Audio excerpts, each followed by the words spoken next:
Here is a 2024 Honda HR-V Sport in platinum white with black interior. What's the difference between the trims, some pros and cons, and the problem that I have with the HR-V? I'm Anthony from Hawkeye Rides, and sharing the same platform as the Civic, same powertrain, so it gets an increase in horsepower and torque from the prior gen, and that was all reworked with the refresh last year. Standard LED headlights and daytime runnings. Because this is the Sport trim, the interior of the grille will get the matte black in the lower part of the bumper. Over 7 inches of clearance, which is one of the best in class when you're comparing it to the new Chevy Trax, Volkswagen Taos, or Toyota Corolla Cross. And underneath the hood is going to have the same horsepower as the Volkswagen Taos. We have the 2.0 liter inline 4-cylinder with 158 horsepower, 138 pound-feet of torque paired to a CVT transmission, achieving 25 mpgs for the city and 30 mpgs for the highway. The Sport trim takes it up another notch with these 18-inch black alloy wheels.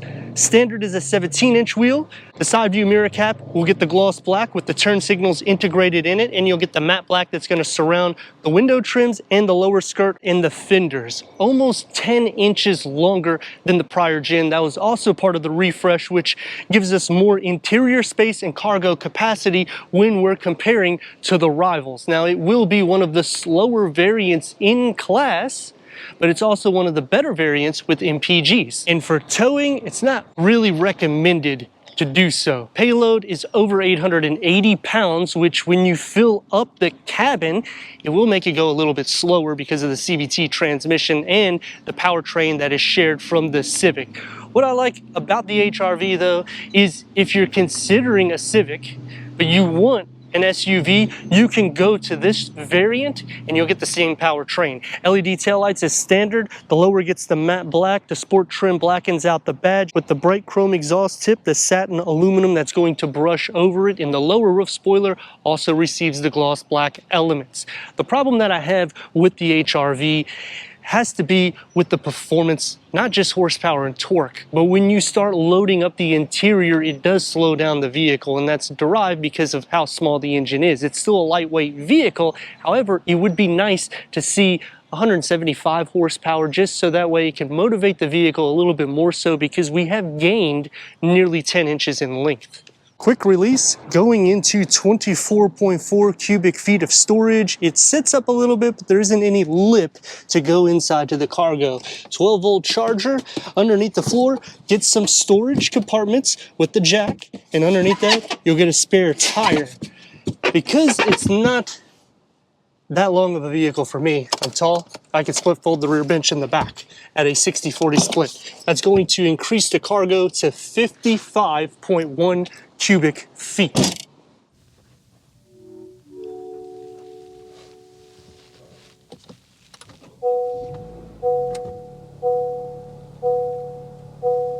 Six-way manual adjustment for the driver, 4-way manual adjustment for the passenger. This is the Sport seats. When you go to the EXL, you get leather seats, heated front seats for the Sport, and you'll get power seat adjustment for the driver for the EXL. Headroom and leg room.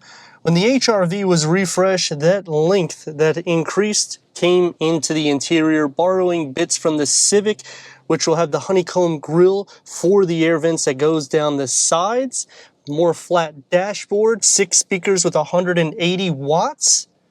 Auto dimming rear view mirror goes on to the EXL along with a moonroof. 7-inch infotainment screen with Apple CarPlay, Android Auto, AM, FM, streaming Bluetooth audio. Put it into reverse and you get a reverse camera, and the trajectory will expand. You can also change the camera layout. 9-inch is on the EXL with Sirius XM and HD radio and wireless Apple CarPlay, Android Auto. Automatic climate control. Wireless charging pad will be on the EXL, USB port, and the key fob for the HR-V. Leather around the gear knob, and I like the his and her or passenger and driver combination, so you can just slide your phones with the 2 USB ports in between. The driver mode select, which when you go into the gauge cluster, you have a digital reader for normal, econ, and snow. It's going to be a little bit more soft than sporty. Opens up and it's a deep storage pocket. It is pushed back a little bit with a leather wrapped steering wheel, multi-function, adaptive cruise control, lane keep assist, the gloss black surrounding it, and the contrast stitching in the orange. And the gauge cluster can go through an array of information for the driver. Dashboard and the door panels integrate in together, and I like this top part that goes right into the top of the dash because it keeps a sporty attribute. It's going to be soft to touch, one touch up and down for the front windows. Storage pocket that can fit about 2 beverages in an area that you can put the key fob. Headroom for the back and leg room. You'll receive storage behind the passenger seat. No air vents in the center, no USB ports, and no armrest. The door is going to have the same materials found in the front. It's going to be soft to touch where it needs to be with a beverage holder carved out. Sliding into the center, the floor is nearly flat. You'll share a little bit of feet space, button shoulder space and leg space isn't bad. And for headroom, it's still good, and I'm over 6 foot tall. With the HR-V, we have gained 17 horsepower and 9 pound-feet of torque more than the prior gen, taking components from the Civic and making the HR-V a little bit better. We do lose the magic seats from the prior gen, which I like that because you could fit an 8-foot canoe inside. Plus, it was also a smaller vehicle, so when you're thinking you gain nearly 10 inches, think of how much room you have with those magic seats. That is just insane for such a small vehicle. We also have 158 horsepower and 138 pound-feet of torque, still keeping the CVT transmission, which Honda is going that route. And it's not necessarily a big deal to me because they still drive smooth, but you will be going at a higher RPM in order to get the car more engaged.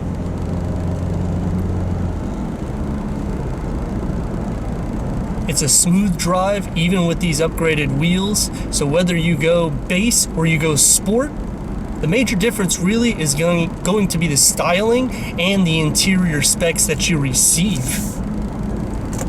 The steering is going to be a little bit more heavy. I would say Volkswagen will be the lightest. Visibility is good. You sit up high as well, so it feels like you have over 8 inches of clearance. But like any vehicle, it's going to take me to my pros and cons. Starting off with the pros on the HR-V is you will receive quite a bit of features when you go into the sport trim, and you don't really have to option anything, so it makes it a little bit more a la carte, so that way you can just pick through the 3 trims, easier for buying purposes. Interior space has been increased, which makes it a little bit more optimal.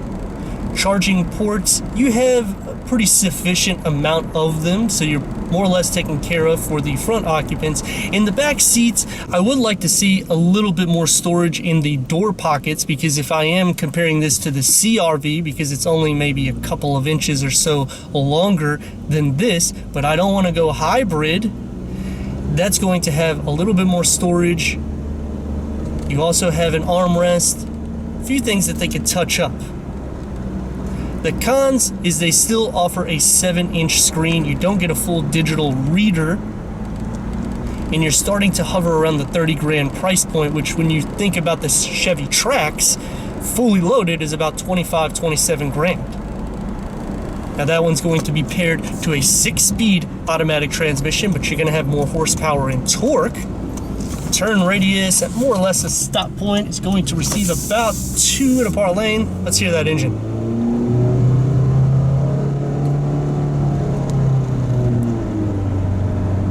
Now we don't have physical driving modes, but we do have the S, which is a sport mode more or less. When you put it into there, it's going to tick up the RPM so you can go faster.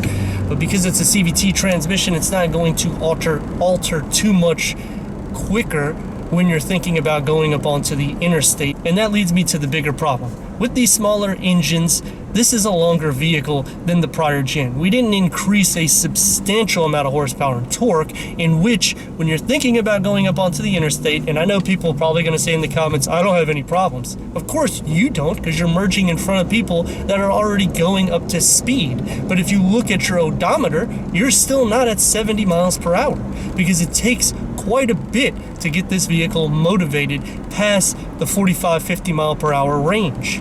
And when you load it up, say you got cargo and you have a total of 5 people in the cabin, it's going to make it go slower, going against rivals, all of which are going to have a little bit more horsepower and torque. Most of them will increase the price significantly, and if you go into Mazda the CX-30, you start off with 191 horsepower, and that's where I'm getting at. And I'm not saying that we need over 200 horsepower or shedding 500 pounds or a dual clutch automatic transmission. I'm just saying it would be nice that they would engineer the vehicle where you can go a little bit quicker even with the performance numbers that they have. The seats to this are going to be a little bit more comfortable. You have a lot of interior space and cargo capacity, and I like the clearance. And the price point when you're considering the sport trim to get most of the upgrades is still under 30 grand, whereas when you start going into Volkswagen, Mazda, or Toyota, you're going to hit over that by $2,000 to $5,000. But let me know your thoughts in the comments, and if you're new to the channel, consider subscribing. Check out the next video, merchandise, website, and Instagram. Leave a comment and a like, and I'd like to thank Ocean Honda for giving us his 2024 Honda HR-V Sport for our car review.